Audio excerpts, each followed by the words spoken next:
పోతున్నది. అధికార YCP 175 why not 175 అనే నినాదాన్ని ఎత్తుకుంది. ఇట్లా నేపథ్యంలో ముద్రగడ పద్మనాభం జనసేన వైపు చూస్తున్నటువంటి క్రమంలో రాజకీయాలు కొంతవరకు అంటే ఒక question mark, future question marks కనిపిస్తున్నాయి. వీటి క్లారిటీలు కూడా రావాల్సినటువంటి అవసరం ఉంది. మీలాంటి వాళ్ళు చెప్తే ఇంకా క్లియర్గా అర్థమవుతుంది. తెలుగుదేశం పార్టీ గతంలో అధికారం ఉన్నప్పుడు రిజర్వేషన్, కాపులకు రిజర్వేషన్ సంబంధించి అప్పుడు ప్రకటిస్తే దాన్ని మళ్ళీ చంద్రబాబు నాయుడు కాదంటే గనక అప్పుడు ఒక ఉద్యమానికి తెరలేపడం జరిగింది. ముద్రగడ పద్మనాభం ఉద్యమం చేయడం జరిగింది. ఆ ఉద్యమానికి రాష్ట్ర సామాజిక వర్గం మొత్తం కూడా మద్దతు ఇచ్చింది. ఇక్కడ తెలుగుదేశం పార్టీ, జనసేన ఈసారి కంబైన్లో ఉన్నారు. వైసీపీకి ముద్రగడ మద్దతు లేదు. తెలుగుదేశం పార్టీ నుంచి జ్యోతిర్నెహ్రూ పోయిండు. At the same time Bolisetti Srinivas Janasena నుంచి పోయిండు. సో జనసేన వైపు మొగ్గు చూపుతున్నది కనిపిస్తున్న క్రమంలో రేపొద్దున గెలిస్తే జనసేన బలం పెరగబోతోందా చట్టసభల్లో? రేపు కాపు రాజ్య దిశగా అడుగులు పడాలి అన్న నినాదం నిజం కాబోతోందా? పవన్ కళ్యాణ్ ని ముఖ్యమంత్రి అభ్యర్థిగా డిమాండ్ చేసే ఛాన్సెస్ కనిపిస్తున్నాయా? సో ఈ రాజకీయ వాతావరణం ఎట్లా చూడాలి? తెలుగుదేశం పార్టీ దీన్ని ఎట్లా రిసీవ్ చేసుకునే ఛాన్సెస్ ఉన్నాయి? ఇంకొక విషయం, గతంలో తెలుగుదేశం పార్టీ జనసేన పొత్తులో భాగంగా ఉన్నా కానీ చంద్రబాబు నాయుడే ముఖ్యమంత్రి అంటూ కూడా లోకేష్ ప్రకటించినటువంటి సందర్భం. సో అప్పటి నుంచి కూడా జనసేన నాయకులు మనసులో మా నాయకుడు సీఎం కావాలని ఎవరికైనా ఉంటుంది, బట్ ఎవరు బయటకైతే రాలేదు. ఇప్పుడున్నటువంటి రాజకీయ పరిస్థితుల్లో ఇవేమైనా మారే అవకాశాలు ఉంటాయా? ముద్రగడ చేరికతోటి ఎట్లాంటి పరిస్థితులు ఉండబోతున్నాయి? తెలుగుదేశం పార్టీ జనసేనను ఎట్లా చూడాలి? కోటేశ్వరరావు గారు. ఇప్పుడు కూడా జనసేన తెలుగుదేశం సర్దుబాటు చేసుకుంటామని ప్రకటించిన తర్వాత కూడా జనసేన వైపు నుంచి మా నేత ముఖ్యమంత్రి అనేటువంటి మాట వాళ్ళు ఎవరు చెప్పలేదు. పవన్ కళ్యాణ్ గారు కూడా ఎక్కడ చెప్పలేదు. తర్వాత మేము నిర్ణయించుకుంటాము అనేటువంటి మాట చెప్తున్నారు.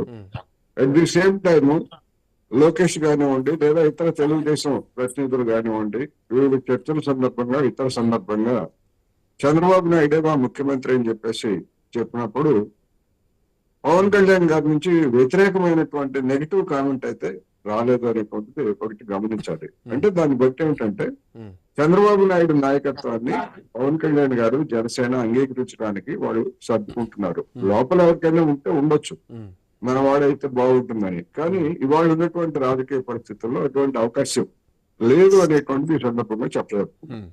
ఇక ముద్రగడ పద్మనాభం గారు దాని విషయానికి వస్తే కాపు రిజర్వేషన్ ఆందోళన, ఇవాళ కాపు రిజర్వేషన్ ఆందోళన అనేటువంటిది లేదు.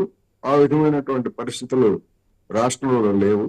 అందుకని గతాన్ని ఇప్పటికీ గతంలో జరిగిన దాన్ని పోల్చి ఇప్పుడు చెప్పుకోవాలంటే నిజానికి గతంలో ముద్రగడ్డ గారికి ఉన్నటువంటి పలుకుబడి కానివ్వండి, లేదా ఆయన మాటలు విని వీధుల్లోకి వచ్చినటువంటి జనాన్ని చూసినప్పుడు గాని అప్పటికి ఇప్పటికీ చూస్తే అటువంటి పరిస్థితి ముద్రగడ పద్మనాభం గారికి కూడా లేదు. ఆయన వయసు రీత్యా లేదా ఆ సామాజిక తరగతిలో ఒక పేరున్నటువంటి ఒక కుటుంబ నేపథ్యం ఉన్నది. ఆయన కూడా కొన్ని విలువలకి కట్టుబడి ఉన్నటువంటి ఒక పెద్దగా ఆయనకి గౌరవం ఉన్నమాట వాస్తవం.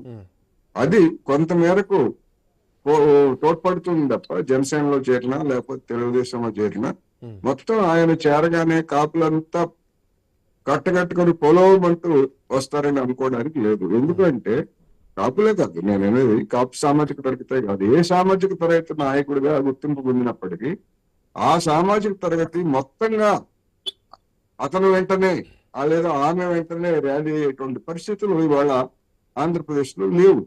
ఒక సానుకూలమైనటువంటి ఒక పెద్దగా ఉన్నటువంటి వ్యక్తి మాకు మద్దతు ఇచ్చారని చెప్పుకోవడానికి ఒక మొరల్ బూస్టింగ్ అనేటువంటిది జనసేన తెలుగుదేశానికి ఉంటుంది తప్ప ఏదో మొత్తం మిన్ని విరిగి మీద పడినట్టుగా ఈ పరిణామంతో మొత్తం అంతా కాపులంతా కూడా అటువైపు వస్తారని చెప్పుకోవడానికి లేవు. అయితే గతంతో పోలిస్తే తెలుగుదేశంతో సర్దుబాటు అని ప్రకటించిన తర్వాత అనేక మంది కాపు సామాజిక తరగతిలో ఓకే ఈసారి మన నాయకుడికి ముఖ్యమంత్రి పదవి కాకపోయినా ఒక గౌరవప్రదమైనటువంటి స్థానం దక్కుతుంది, అందుకని బలపరచాలనేటువంటి అభిప్రాయాలు వెలువడుతున్నమాట వాస్తవం. ఆ విధంగా చూసుకున్నప్పుడు చంద్రబాబు నాయుడు గారిని లేదా తెలుగుదేశం పార్టీని ఎక్కువ సీట్లకి డిమాండ్ చేయడం అనేటువంటిది కూడా అది కూడా జరిగేటువంటిది కాదనేది నా అభిప్రాయం. ఎందుకంటే రాజకీయాల్లో ఎవరో నలుగురు వ్యక్తులు లేకపోతే ఒక ప్రముఖుడు ఇద్దరు ప్రముఖులు వచ్చి చేరినంత మాత్రాన వాళ్ళని చూపించి నాకు 10 సీట్లు అదనంగా కావాలి అని కనుక ఆ విధమైనటువంటి బేరసారాలకు కనుక దిగేట్లయితే, అలా అనుకునేట్లయితే మరి కడప జిల్లాలో కాపు సామాజిక తరగతి చెందినటువంటి శ్రీరామచంద్రయ్య ఆయన ఎంపీగా చేశారు.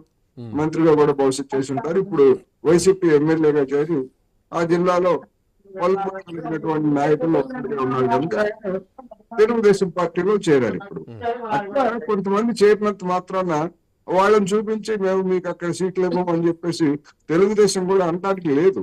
అందుకని వాళ్ళు ఏం సీట్లు కోరుతున్నారు, ఏం సీట్లు వీళ్ళు ఇస్తారు అనేటువంటిది ఆ ప్రాతిపదికనే ఉంటది తప్ప బలాబలాల ప్రాతిపదికన కొంతమంది నాయకులు రాగానే మేము గొంతుమ్మ కొట్టలు కోరిన ఏ పార్టీ అయినా, నేను అనేది తెలుగుదేశం అయినా లేకపోతే ఇంకోళ్ళైనా కానీ ఆ విధంగా కనుక కోరేట్లయితే రాజకీయాల్లో ప్రతిష్టంభనలకు దారితీస్తాయి. అందువల్ల అటువంటి వ్యక్తి, ముద్రగడ లాంటి వ్యక్తి ఇటువైపు మొగ్గు చూపడం అనేటువంటిది ఒక సానుకూల పరిణామమే తప్ప అంతకు మించి, ఎందుకంటే ఆయన చరిత్ర చూసినప్పుడు ఆయన రాజకీయంగా చివరి అంటే గడిచినటువంటి ఎన్నికల్లో ఆయన స్వయంగా ఓడిపోయారు. అంత ఉద్యమం చేసి లేదా ఆ సామాజిక తరగతికి చెందినటువంటి వాళ్ళు గణనీయమైనటువంటి సంఖ్యలో ఉన్నటువంటి నియోజకవర్గం చివరికి ఆయనే ఓడిపోయారు. ఓట్లు కూడా చాలా తక్కువ వచ్చాయి. అందువల్ల ఈ పరిణామాలన్నింటినీ కూడా గమనంలో ఉంచుకొని రాజకీయ పార్టీలు దీనికి మరీ ఎక్కువ ప్రాధాన్యత ఇవ్వాల్సినటువంటి అవసరం లేదు అనేది మాత్రం నేను ఈ సందర్భంగా చెప్పబోతున్నాను. అంటే మీ పాయింట్ లో ఇంకొకటి, ఇప్పుడు ఒకరిద్దరు చేరినంత ప్రముఖులు చేరినంత మాత్రాన పెద్దగా పోలింగ్ లో ఎఫెక్ట్ పడకపోవచ్చు, సీట్ల సర్దుబాటు దానికి ఒక పద్ధతి ఉంటుందని చెప్పేసి మీరు మాట్లాడుతున్నారు. బట్ కమింగ్ టు జరుగుతున్న చర్చ ఏంటంటే అటు ముద్రగడ కానీ ఇటు హరిరామ జోగయ్య లాంటి వాళ్ళు కానీ వీళ్ళంతా ఒక సామాజిక వర్గంలో బలమైనటువంటి వ్యక్తులు ఉన్నప్పుడు క్రమంలో సో ఆ సామాజిక వర్గానికి చెందినటువంటి నాయకుడిని ఖచ్చితంగా ఒక మంచి పొజిషన్లో కానీ కీలకమైనటువంటి పదవుల్లో కానీ చూసుకోవాలని ఖచ్చితంగా ఉంటుంది కదా. సో అదెందుకు ఇంపాక్ట్ పడదంటారు? డెఫినెట్ గా అది మీరు అన్నట్టుగా అది కొంత ఇంపాక్ట్ చూపొచ్చు. కానీ at the same time Janasena party అనేటువంటిది ఒక సామాజిక తరగతికి చెందినటువంటి పార్టీ కాదు. ఒక సామాజిక తరగతికి చెందిన పార్టీగా కనుక దాన్ని గనక మనం పరిగణిస్తే, నేనైతే పరిగణించట్లేదు, ఎవరైనా అట్లా గనక పరిగణించేట్లయితే ఇదే ఓ కాపులు వస్తున్నారు కనుక వీళ్ళందరికీ పెద్దపీట వేస్తారంటే మిగిలినటువంటి సామాజిక తరగతుల వాళ్ళు దూరం అవుతారు. అంటే ఇప్పుడు అదే చర్చ జరుగుతుంది. మీరు చెప్తున్నట్టు ఈ వస్తున్నటువంటి లేఖలు కానీ 2 రోజుల నుంచి జరుగుతున్నటువంటి చర్చలు కానీ సంక్రాంతి తర్వాత భేటీ ఉండబోతోంది, ఒక సామాజిక వర్గానికి బలం చేకూరుతుంది అన్నటువంటి క్రమంలో ఎస్సీ ఎస్టీ బీసీ మైనార్టీలు క్రిస్టియన్లు అంతా కూడా వైసీపీ వైపే ఉండే అవకాశాలున్నాయా? సో ఈ చర్చ రాజకీయ వర్గాల్లో బలంగా ప్రజలపైన పడే అవకాశాలున్నాయా? ఇప్పుడు ఆ విధంగా గతంలో చేగొండ హరిరామజోగయ్య గారు రాసినటువంటి లేఖలు లేదా ఆయన చేసినటువంటి ప్రకటనల సందర్భంగా పవన్ కళ్యాణ్ గారు ఒక స్పష్టత ఇచ్చారు. మాది కాపుల పార్టీ కాదు, అన్ని సామాజిక తరగతులకు చెందినటువంటి పార్టీ అని చెప్పేసి ఆ రోజు జరిగినటువంటి డ్యామేజ్ ని ఆయన సరిదిద్దుకోవడానికి గతంలో ప్రయత్నించారు. అందువల్ల ఇప్పుడు ఎవరైనా అత్యుత్సాహంతో ఆ విధమైనటువంటి ప్రకటనలు చేసేట్లయితే వారు పవన్ కళ్యాణ్ కి లబ్ధి చేకూర్చకపోగా నష్టం చేకూర్చే వాళ్ళు అవుతారు.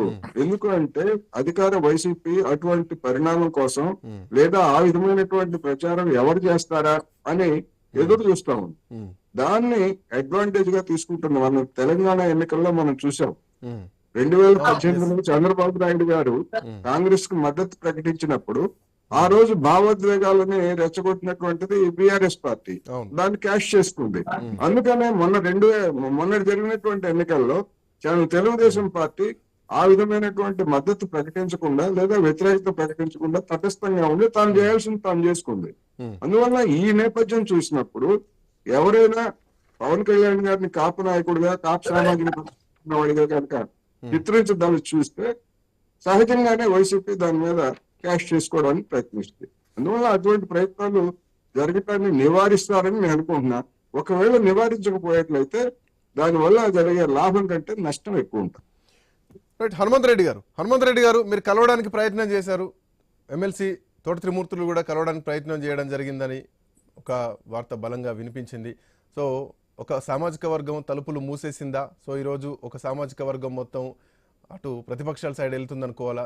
అధికార పార్టీ ఏం చెప్పుద్ది? ఒకవైపు మీరు ఎమ్మెల్యేల సర్దుబాటు, సీట్ల సర్దుబాటులో మీరున్నారు, అధికారం వై నాట్ 175 అనే నినాదంతో ముందుకెళ్తున్నారు. బట్ సామాజిక వర్గాల పరంగా చూసుకుంటే కనుక కొంతవరకు వీక్ అవుతున్నట్టు ఏమైనా అనిపిస్తుందా?